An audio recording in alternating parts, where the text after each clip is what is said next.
ஒரு ஜமாத்தை உருவாக்கி வைத்திருக்கிறார்கள். இதுல இவர் என்ன சொல்றாருன்னா, இந்த அஹ்மது ரிதா கான் பரேலவி இவரை யூதர்கள் தன்னுடைய படையாக தேர்ந்தெடுத்தார்கள். இதற்கு என்ன ஆதாரம் தெரியுமா? இவருடைய முதல் உஸ்தாத் யார் என்றால் மிர்சா காதிர் பேக் காதியானி என்கிறார். காதியானியினுடைய மாணவராக இந்த அஹ்மது ரிதா கான் இருந்தால் இவர் எப்படி இருப்பார்னு பார்த்துக்கிடுங்கன்னு இவர் சொல்றார். இந்த வரலாற்றை கொஞ்சம் கண்ணோட்டத்தோடு சிந்திப்போம். ஆனால் அந்த மேடை ஏறின தலப்பா நம்மள தலப்பான்னு சொன்னார். அவருக்கு மேல தலைக்கு மேல இருக்குது என்னதுன்னு தெரியல. அவருக்கு தலைக்கு மேல இருக்குது என்ன பலாயின்னு அவருக்கே தெரியாம இருக்கு. நாங்க சொல்றோம் தலப்பான்னு கண்ணியமா சொல்றோம். மௌத்தினுடைய நேரத்துல எங்க ஜனாசா போற நேரத்திலையும் இந்த தலப்பாகையோடு தான் போகும். ஆனால் உங்க தலையில இருக்குது அப்படி போக முடியாது. அது என்ன கலர்னு தெரியும். அப்படி கொண்டு போக முடியாது, கொண்டு போக வைக்க மாட்டான்.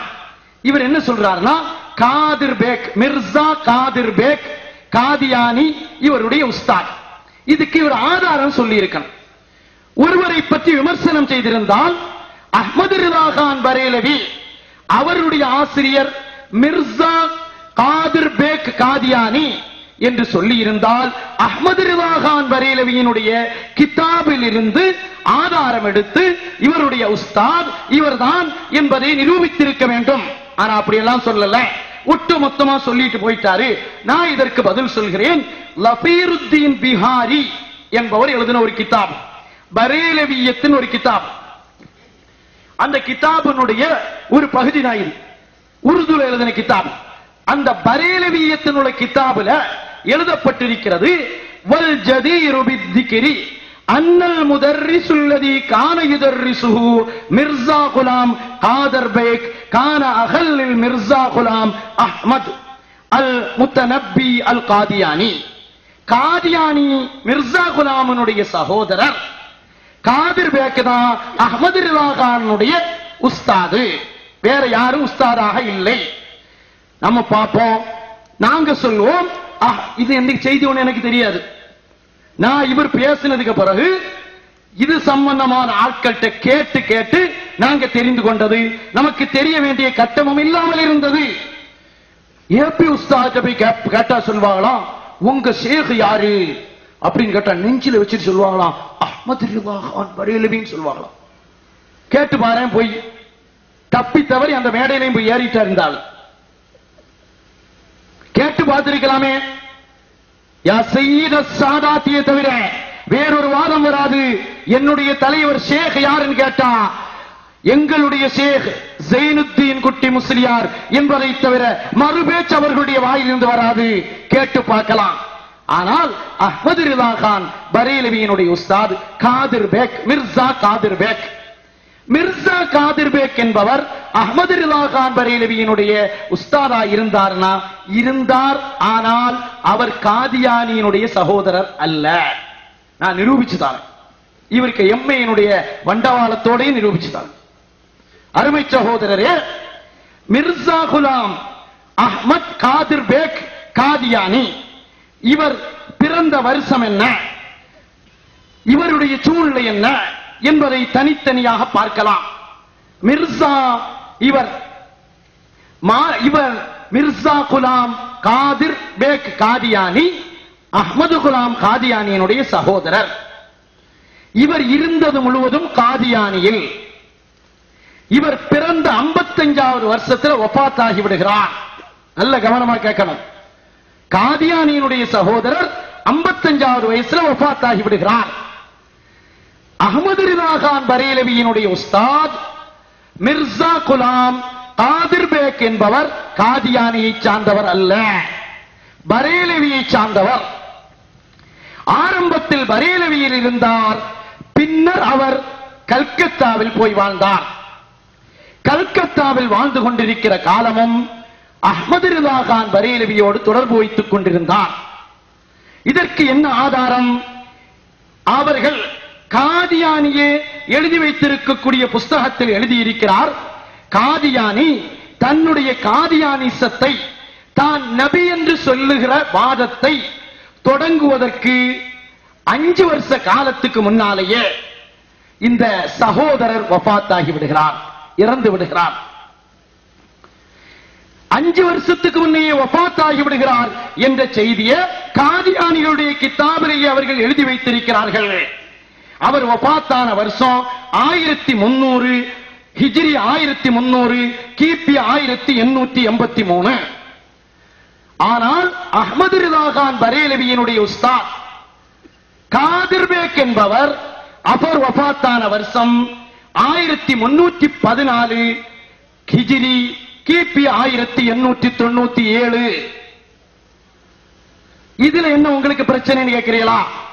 ஆரம்பத்திலேயே மாணவர் அஹ்மது ரிதா கான் மீசான், பிள்ளைகளுக்கு தெரியும், ஆரம்ப கிதாப் அஜினாசு, இது போல சின்ன கிதாப இவங்கிட்ட ஓதினார். வேற பெரிய கிதாபெல்லாம் அவங்க வாப்பாட்டையே ஓதி முடித்தார்கள். வரலாறு தெரியாம பேச வராதீர்கள். ஓதி முடிச்சிட்டு மாணவர் ஆசிரியரை விட அந்தஸ்தில் உயர்கிறார், பத்துவா கொடுக்க ஆரம்பிக்கிறார். பத்துவா கொடுக்க ஆரம்பிக்கிற காலகட்டத்தில் இந்த உஸ்தாது மாணவரிடம் பத்துவா கேட்பார்களாம். உஸ்தாது காதர் பேக் மிர்சா குலாம் காதர் பேக், காதியானி அல்ல, பரேலவி. மாணவரிடம் பத்துவா கேட்பார்கள். அப்படி ஒரு பத்துவா கேட்டிருக்கிறார்கள். அந்த பத்துவா 3வது ஜில்து அஹ்மது ரிதா கான் ரஹ்மத்துல்லாஹி அலைஹினுடைய பத்துவா 30 ஜில்துகளை கொண்ட பத்துவா. அது என் லேப்டாப்ல இருக்கு. நான் ஏன் வச்சிருக்கிறேன் என்பதை பற்றி நாம தெரிஞ்சுக்கலாம்.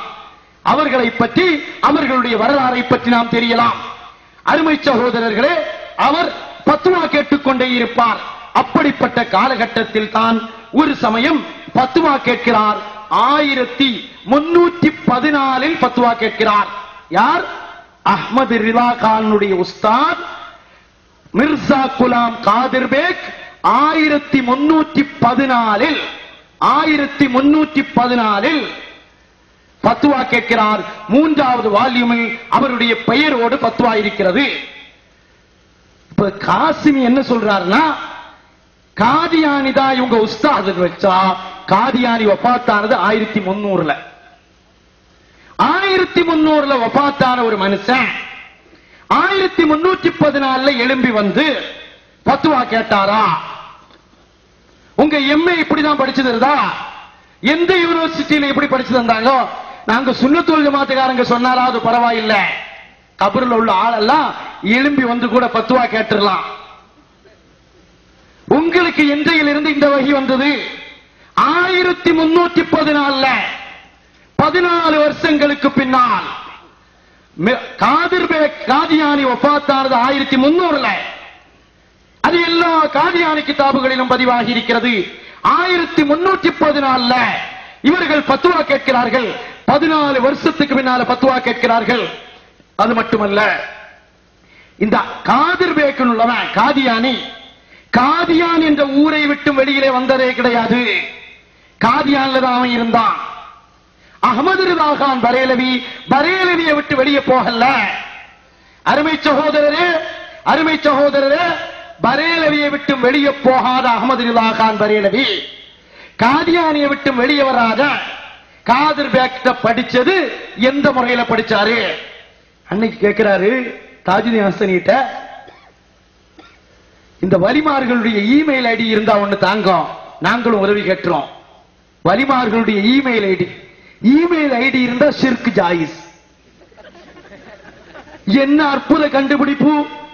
தாஜுதீன் ஹசன் இப்ப இமெயில் ஐடி வலிமார்களுக்கு ஒண்ணு ஓபன் பண்ணி அவங்க கையில கொடுத்துட்டா ஷிர்க் அத்தனையும் ஜாயிஸ்.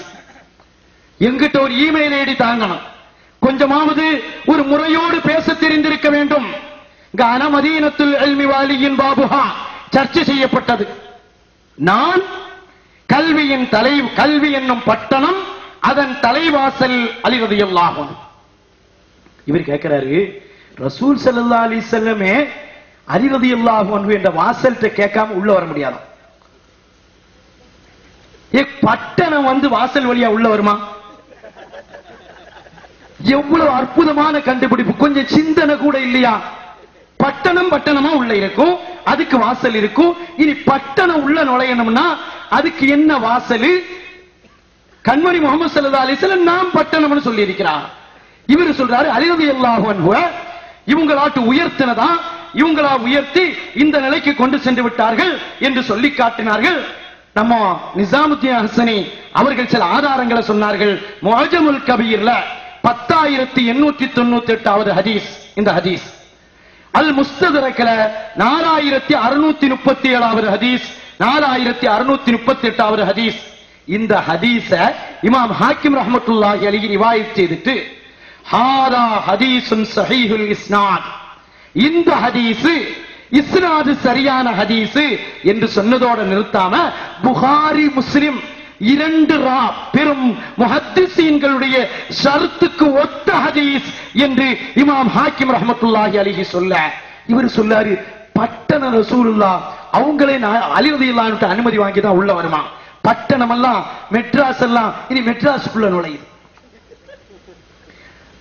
மக்கா மஸ்ஜித் எல்லாம் மக்கா மஸ்ஜிதுக்குள்ள நுழையுது. மக்கா மஸ்ஜிதுக்குள்ள எப்படி நுழையுதுன்னு உள்ளது அடுத்த பயான்ல நீங்க சொல்லணும். அவர் சொல்றாரு கேட்கிறவன் கேனையா இருந்தா கழுத ஹெலிகாப்டர் ஓட்டுமா. இப்ப கழுத இல்ல ஹெலிகாப்டர் ஓட்டுது, மக்கா மஸ்ஜித் ஹெலிகாப்டர் ஓட்டுது. அருமை சகோதரர்களே, இது என்ன ஒரு விளையாட்டு மஜ்லிஸா? கண்மணி முகமது ஸல்லல்லாஹு அலைஹி வஸல்லம் சொல்கிறார்கள் நான் பட்டணம், அலி ரலியல்லாஹு அன்ஹு தலைவாசல். நீங்கெல்லாம் வாரதா இருந்தா அந்த தலைவாசல் வழியா என்னிடத்தில் வாருங்கள், எனக்கு அலி ரலியல்லாஹு அன்ஹுவின் பக்கம் தேவையில்லை. தெளிவான ஹதீஸை எடுத்து குறுக்குத்தனமான வாதம் வைத்து வீண் விவாதம் செய்வது வேண்டாம் என்று சொல்லி காட்டுவோம். அடுத்த ஒரு விஷயம், இந்த காதர் பேக் இவர்தான் குலாம் முஹம்மது, இவர்தான் இவங்களுடைய உஸ்தாது என்று நிரூபித்தத மாதிரி இவர்தான் காதியானின்னு சொல்றாரு. இவர் எந்த புஸ்தகத்தில் இருந்து எப்படி படிச்சாருள்ள அத்தனை டீடைல்களையும் நான் எடுத்து வைத்திருக்கிறேன். அருமை சகோதரரே, மிர்சா குலாம் காதர் பேக் வஃபாத்தானது இவங்க வஃபாத்தாவதுக்கு பல வருடங்களுக்கு முன்னால், அவர் வஃபாத்தாகி 14 வருடங்களுக்கு பின்னால் ஃபத்வா கேட்டிருக்கிறார்கள் என்பது மட்டுமல்ல, 55 வயசில் காதர் பேக் காதியானி செத்து போனா 80 வயசில் மிர்சா காதர் பேக் பரேலவி உயிரோடு இருந்து 80 வருடம் வாழ்ந்து வஃபாத்தானார்கள். இதுக்கு பேர் தான் ஹிஸ்டரி. இதுல படிச்சாதான் எம்ஏ, இன்னைக்கு பிஹெச்டியே ஃப்ரீயா வாங்கிட்டு நடக்காம.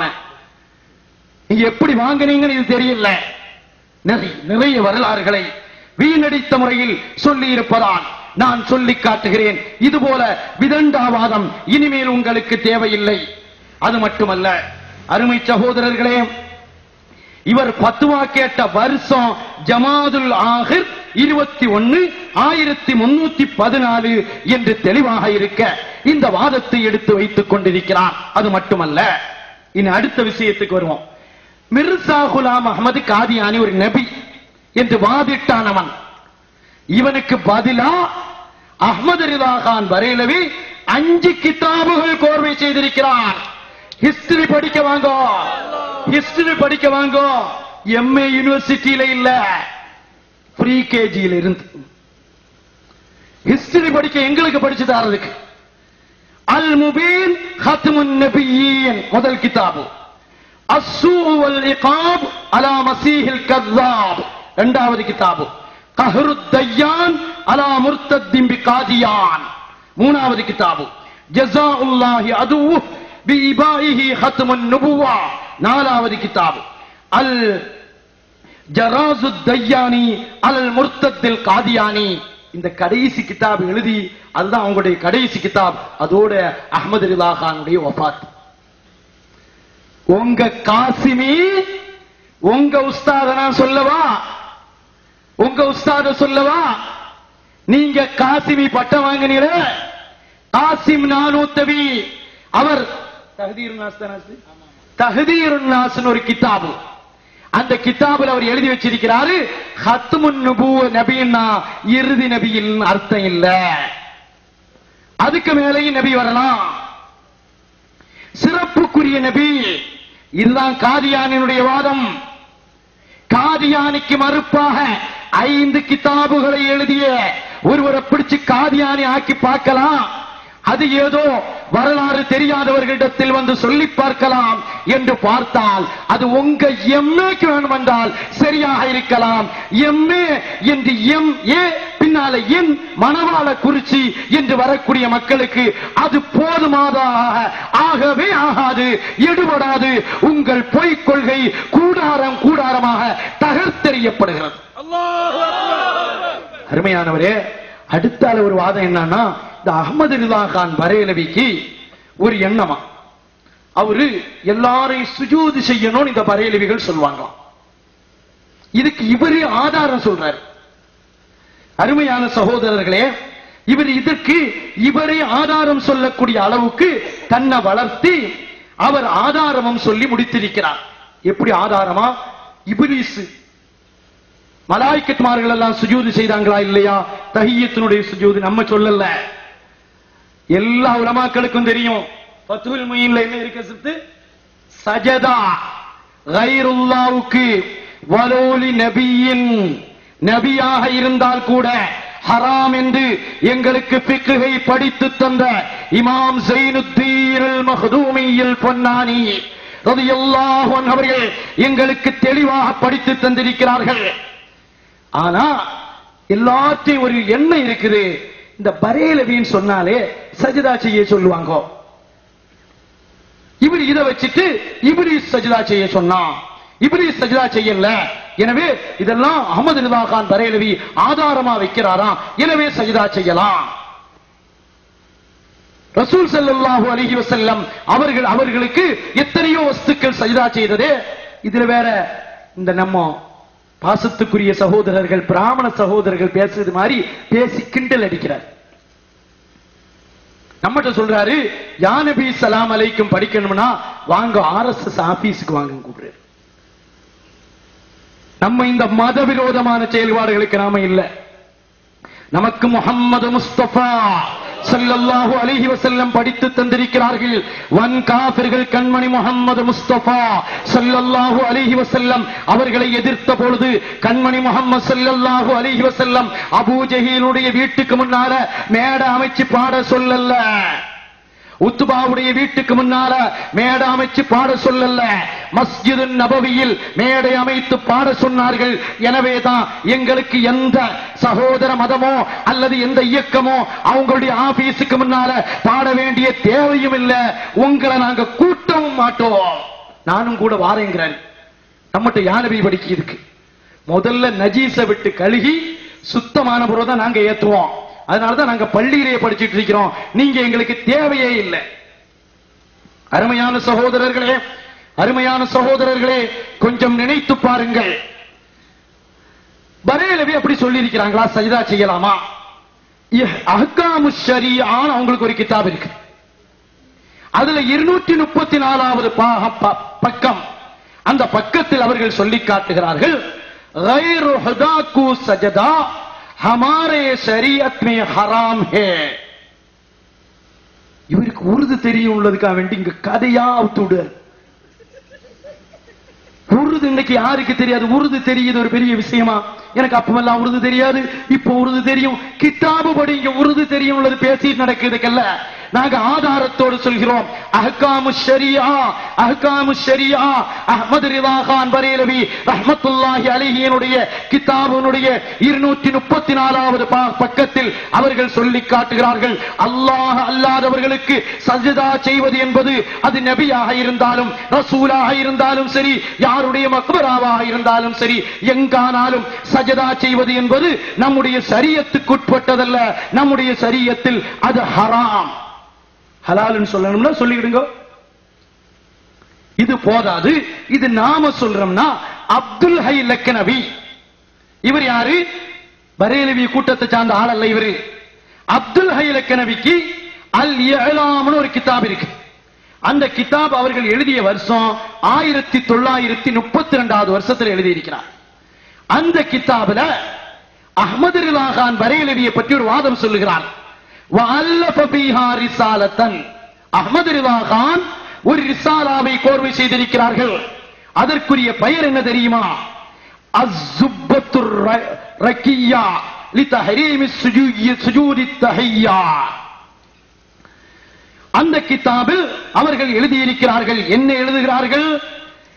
சஜதா யாருக்கும் செய்யக்கூடாது, லித்தஹரீமிஸ் சுஜூதி தஹிய்யா, யாருக்கும் சஜதா செய்யக்கூடாது என்பதற்காக ஒரு தனி கிதாபையே கோர்வை செய்திருக்கக்கூடிய ஒரு மனிதரை பார்த்து எம்ஏ படிச்சுட்டேன் உள்ள கிபுரனுடைய உச்சகட்டத்தில், அகம்பாவத்தினுடைய உச்சகட்டத்தில் ஜஹாலத்தை வெளிப்படுத்துவதற்காக இப்படி ஒரு வெளிப்படுத்துதல் நமக்கு தேவையில்லை. அருமை சகோதரரே, அந்த அப்துல் ஹை லக்கல்வி சொல்கிறார், வஹிய ரிசாலத்துன் ஜாமிஅத்துன், அது ஒரு ஜாமியான ரிசாலா, ததுல்லு அலா கஸாரத்தி இல்மிஹி வ குவத்தி இஸ்னாதிஹி, அது சரியான அஹ்மது ரிதா கான் பரேலவியினுடைய அறிவின் ஆற்றலை காட்டுகிறது என்று சொல்லி காட்டுகிறார். அருமை சகோதரர்களே, அருமையானவர்களே, கொஞ்சம் சிந்திக்க வேண்டும். சொல்லாத 2 வாதம். 3வது ஒரு வாதம், அல்லாஹ்ட்ட உதவி கேட்குது மாதிரி வலிமார்கள்ட்ட உதவி கேட்கலாம். அல்லாஹ்ட்ட உதவி கேட்கிறது மாதிரி இல்ல. எனக்கு முன்னால் நிசாமுதீன் ஹஸரத் அதை பற்றி தெளிவாக சொல்லிவிட்டார்கள், நான் வரல. 3வது ஒரு வாதம், பரேலவிகள் மறுக்க முடியுமா, ஏஜென்ட்டுகள் மறுக்க முடியுமா அப்படின்னு கேட்டு ஒரு வாதம் வைக்கிறார். மெட்ராஸ்ல ராயப்பேட்டையில ஒரு ஷேக் இருக்கிறார். ஏன்னா இந்த மக்களுக்கு தெரியாததையெல்லாம் கொண்டு வந்து ஒப்படைச்சிட்டு, இது உங்களுக்கு தெரியுமா, இது உங்களுக்கு தெரியுமா, இந்த சில ஆட்கள் புஸ்தகம் வாங்கினா நடுப்பக்கத்தை விரிப்பான். அந்த கேஸ சார்ந்த ஆட்கள் ஒரு விதமான நோய், செக்ஸ் விஷயத்தை பற்றி பேசுறதுல ஒரு விதமான இன்ட்ரெஸ்ட். அதுக்கு முதல்ல நல்ல மனநல மருத்துவரை பார்க்கணும். எனக்கு இந்த எண்ணமா வருது, இதெல்லாம் பேசுறதுல ஆசை இருக்குது, மணவாளக்குறிச்சி மக்களுக்கு தெரியாததெல்லாம் அங்க கொண்டு வந்து போட்டு அதை பேசுறதுல பார்ட் ஆஃப் கிளைமாக்ஸ், எல்லாரும் ஜன்னல் வழியா எட்டி பார்த்தாங்க என்ற கதையை சொல்ல வருகிறார். அருமை சகோதரரே, மெட்ராஸ்ல ராயப்பேட்டையில ஒரு ஷேக் இருக்கிறாராம். அவர் வீட்டுக்கும் பள்ளிக்கும் இடையில வீட்டுல இருந்து ஜம்ப் பண்ணா பள்ளியில வந்தா விழுவாராம். இவரெல்லாம் பள்ளிக்கு போறது நடந்து போறது கிடையாது, ஜம்ப் பண்ணு. அந்த பள்ளியில என்ன நடக்குது அத்தனை இப்ப ரெக்கார்டு பண்ண நான் கட்டளை இட்டு இருக்கிறேன். 3 வக்து ஜஹர் தொழுகையும் ரெக்கார்ட் பண்ண. காரணம் என்ன தெரியுமா, தொழுகையிலேயே அங்க தப்பு தப்பா ஓதிட்டு இருக்கிறாராம். தயவு செய்து அந்த இமாமுக்கு சொல்லிக் கொள்வேன், கொஞ்சம் கவனமாக ஓதிக்கொள்ளுங்கள். எங்க பிள்ளைகளை விட்டு அங்க நான் ரெக்கார்டிங் பண்ண ஏற்பாடு பண்ணி இருக்கிறேன். திருத்தியே தீர்வோம். குர்ஆன் எஸ்ஸர்னல் குர்ஆன்ல இருந்து படித்து தந்தே தீர்வோம். குர்ஆன் அங்கேயே ஓதிட்டா இந்த கதை. அதை விட ஒரு கிளைமாக்ஸ் நான் பிறகு சொல்றேன். இவரு ராயப்பேட்டையில் உள்ள அந்த ஷேக் அங்கிருந்து குதிச்சா பள்ளிக்கு தான் வருவாராம். இவரு அந்த ஷேக் பள்ளிக்கே வாரது இல்லையா, பள்ளிக்கு வாராதனால இவர் கேட்டாராம். கேட்ட சமயம் அவற்றை உள்ள முரீது பிள்ளைய சொன்னாங்களாம், எங்க ஷேக் வீட்டுல இருந்து தொழுது இல்ல, காபத்துல்லாவுக்காக போய் தொழுகிறாரு. உடனே இவர் என்ன செய்தாரா, இன்னொரு ஆளை அனுப்பினாராம். அனுப்பின சமயம் லோஹர் நேரத்துல தூங்கிட்டு இருந்தாராம் ஷேக். அப்போ அவர் முரீதத்தை கேட்டாராம், என்னவாப்பா உன் புள்ள உங்க ஷேக் தூங்கிட்டுல இருக்கிறார் லோஹர் நேரத்துல. அதுக்கு அந்த முரீது புள்ள சொன்னாராம், எங்க ஷேகனுடைய உடம்பு இங்க ராயப்பேட்டையில இருந்தாலும் ரூஹு எங்க இருக்குது, காபால இருக்குன்னு அவர் பதில் சொன்னாரு. இதை மறுக்க முடியுமான்னு கேட்கிறார். எங்களுக்கு ஏன் மறுக்கணும், எங்களுக்கு ஏன் மறுக்கணும்? நீங்க ஊர் ஊரா கதை சொல்லிட்டு நடங்க, எங்களுக்கு மறுக்க வேண்டிய தேவையில்லை. சமஸ்தையினுடைய யோகோவித்த பத்துவா, சமஸ்தையினுடைய யோகோவித்த பத்துவா, நூரிஷா தரீகா என்பது சரியான தரீகா அல்ல. நாங்க மறுப்போமா? நீ நல்ல பேசுங்க, நீங்க நல்ல பேசுங்க. அந்த தரீகாவை நாங்கள் ஏற்றுக்கொள்ளவில்லை. கியாமத்து நாள் வரையிலும் அதுல என்ன தவறு இருக்குன்னு 11 தவறுகளை எண்ணி அட்டவணை போட்டு வைத்திருக்கிறோம். இதுக்கு மேல நான் விடல. என்ன இருந்தால் அந்த ஷேக் எப்படி இருந்தாலும் இது உண்மையா நம்ம அறியணும் இல்ல, அறியாம வந்து மேடையில நிக்க கூடாது. நான் அங்க ஆள் அனுப்பி பார்த்தேன். அந்த ஆளு ஆமிர் கலீமின்னு ஒரு ஆளு, நீங்க வேணா போய் மெட்ராஸ்ல பாருங்க. அவருக்கு ஒரு கை ஒரு கால் வாதம் பிடிக்கப்பட்டவராக. ஒரு மனிதாபிமானம் வேணுமே, ஒரு மனிதாபிமானம் வேணுமே. அவங்க நேரம் இருக்கிற அவளுக்கு தெரியும். ஒரு மனிதாபிமானம் இல்லாமல் ஒரு நோய் பிடித்தவர் அங்கிருந்து ஜம்ப் பண்ணா பள்ளிவாசல்ல வந்து விழுவாராம். உங்களுக்கு மரியாதை தெரியாதா? மனிதாபிமானம் என்பது இல்லையா? மீண்டும் குமரி மாவட்டத்திற்கு வந்து இது போன்ற ஜஹாலத்துகள் சொல்வீர்கள் என்றால் அல்லாஹ் உங்களுக்கு ஹிதாயத்தை தந்து அனுப்பட்டும் என்று நாங்கள் துஆ செய்வோம். இல்லை என்றால் உங்களுடைய நிலைமையை பற்றி எங்களுக்கு வேதனையாக இருக்கிறது. இப்படியே பொய் சொல்லி பழகிட்டா என்ன நிலவரம் ஏற்படும்? அடுத்து ஒரு கட்டம். நான் இப்ப முடிவுக்கு வரணும். நம்ம 11 மணியோட முடிக்கணும். அடுத்து ஒரு கட்டம் என்னவா? ஒரு ஷேக் கூடுவாஞ்சேரியில இருக்கிறானா. எங்க இருந்தா நடுப்பக்கம் பாக்கு கதையில் உள்ள ஆட்கள் இது எனக்கு வந்து இவரு பயான் பண்றாரு. உங்களுக்கு முன்னால் அந்த ஷேக் அத்தனை பேரையும் முழு டீட்டெயில் எடுத்து நான் வச்சிருக்கிறேன். உங்ககிட்ட நோட்டீஸ் இருக்கு மாதிரி எந்த நோட்டீஸ் இருக்குது? கூடுவாஞ்சேரியில ஒரு ஷேக் இருக்கிறாரா. அவரை பார்க்க யாரோ போனாங்களா. போன சமயத்துல அவர் ஒரு பொம்பளை உள்ள போனானா. கொஞ்ச நேரமா காணோமா. ஒருத்தன் எட்டி பார்த்தானா. அதான் கிளைமாக்ஸ். எங்க கிளைமாக்ஸ் உங்களுக்கு? அருமை சகோதரரே, மறுக்க முடியுமான்னு கேட்கிறாரு. மறுக்க வேண்டிய தேவை எங்களுக்கு இல்லை. நாங்க மறுக்க மாட்டோம். 2013 மணவாள குறிச்சியில் இதை விமர்சனம் செய்கிறீர்கள் என்றால் காயல் பட்டணத்தில் 2000 அதற்கு முன்னால் பல வருடங்களுக்கு முன்னால் இதை கண்டித்து புகாரி ஷரீஃபில் நான் பயான் செய்திருக்கிறேன். யார்கிட்ட வந்து கதை விடுகிறீர்கள்? ஏஜென்ட்கள் மறுக்க முடியுமா? தேவையில்லை, மறுக்க மாட்டோம். குர்ஆன் தப்பா ஓதனா விட மாட்டோம். இருந்த வேண்டிய கட்டம், வாலிபர்களை சீர்திருத்த வேண்டிய கட்டம், அல்லாஹ்வுடைய ரசூலின் மீது மஹப்பத் வையுங்கள் என்று சொல்ல வேண்டிய கட்டம், அல்லாஹ்வுடைய ரசூலை எவனாவது எதிர்த்து பேசினால் அவனை தடுத்து நிறுத்த முற்பட்டு வாருங்கள் என்ற அழைப்பு கொடுக்க வேண்டிய கட்டம், எவனோ ஒருவனுக்கு மறுப்பு சொல்ல வேண்டிய கட்டம் இல்லை. நான் சொன்ன பேச்சு இதுதான். அது உண்மையாக இருந்தால் அந்த தரீகா தூக்கி எறியப்பட வேண்டிய தரீகா. இப்படியெல்லாம் இருக்குது. தரீகாவை விட்டுற வேண்டியதானே. நீர் கேட்டீரு எல போல நம்ம ஊர் பாசையில் வரையும் பேசியிருக்கிறாரு. அப்படி நீர் கேட்டீரு. கிளைமாக்ஸ் வேற வெளியே வந்துரும் என்று எச்சரிக்கை செய்கிறோம். என்னால விட முடியல சொன்ன அநாகரிக பேச்சை நாங்க துஆ செய்து கொண்டிருக்கிறோம். நீங்க அதை விடுவதற்கு துஆ செய்து கொண்டிருக்கிறோம். மக்கா மஸ்ஜிதில் உள்ள மதரசா ஏன் நிறுத்தப்பட்டது? நீங்கள் சார்ந்திருந்த ஒரு இயக்கத்தில் இருந்து ஏன் தூக்கி எறியப்பட்டீர்கள்? நாங்க யாரையும் விமர்சனம் பண்ண வரல. நாதாக்களை, எங்களுடைய ஆசிரிய பெருந்தகைகளை, எங்களை உருவாக்கி எடுத்தவர்களை, எங்களை வார்த்தெடுத்தவர்களை, எங்களுடைய உடலை பற்றியோ எங்க சட்ட பற்றியோ பிரச்சனை இல்ல. நாங்க கட்டிருக்கக்கூடிய இந்த தலைப்பாகை சனதோடு கூடிய தலைப்பாகை. எங்க தலைப்பாகைகளை பற்றி பேசுகிற பொழுது நாங்கள் பதில் சொல்லித்தான் ஆக வேண்டும். அன்போடு பாசத்தோடு கேட்டுக்கொள்கிறோம். மனிதனிடம் தவறு வராமல் இருப்பதில்லை. தாம் மேல அத்துணை தவறுகளையும் வைத்துக் கொண்டு கிளைமாக்ஸ் சொல்ல வருகிறீர்கள். அத்துணையையும் எதிர்த்துக் கொண்டிருக்கிறோம், எதிர்ப்போம். கியாமத் நாள் வரையிலும் எதிர்த்துக் கொண்டிருப்போம். அருமையான சகோதரர்களே, அருமை தாய்மார்களே, தக்வா என்ற இறையச்சத்தை கையில் எடுங்கள். அருமை வாலிபர்களே, அல்லாஹ் நம்மை பார்க்கிறான். அல்லாஹ் எல்லா இடத்திலும் என்னை பார்க்கிறான். என்னுடைய நிலைமையை என் ரப் அறிவான். அயோக்கியனா நல்லவனா என்பதை என் ரப் அறிவான் என்பதை அருமை வாலிபர்களே, அருமை தாய்மார்களே, அருமை சகோதரிகளே, உங்களுடைய உள்ளத்தில் கொண்டு வாருங்கள். தவறவிடப்பட்ட நம்முடைய நாகரிகம் நம்மிடத்தில் திரும்ப வரும். தக்வாவை கையில் எடுத்துக் கொள்ளுங்கள். நிர்வாக பெருமக்களானாலும் சரி, ஆசிரியர்களானாலும் சரி, மாணவர்களானாலும் சரி, பொதுநலத்தில் ஈடுபடக்கூடியவர்களானாலும் சரி, குடும்பத்தில் ஈடுபடக்கூடியவர்களானாலும் சரி, குடும்ப தலைவிகளானாலும் சரி, தக்வா இல்லாத வாழ்க்கை நம்முடைய வாழ்வை நாசப்படுத்திவிடும். கலாச்சார சீரழிவு இன்றைக்கு தலை தூக்கி நிறுத்தப்பட்டிருக்கிறது என்று நானும் வேதனைப்படுகிறேன்.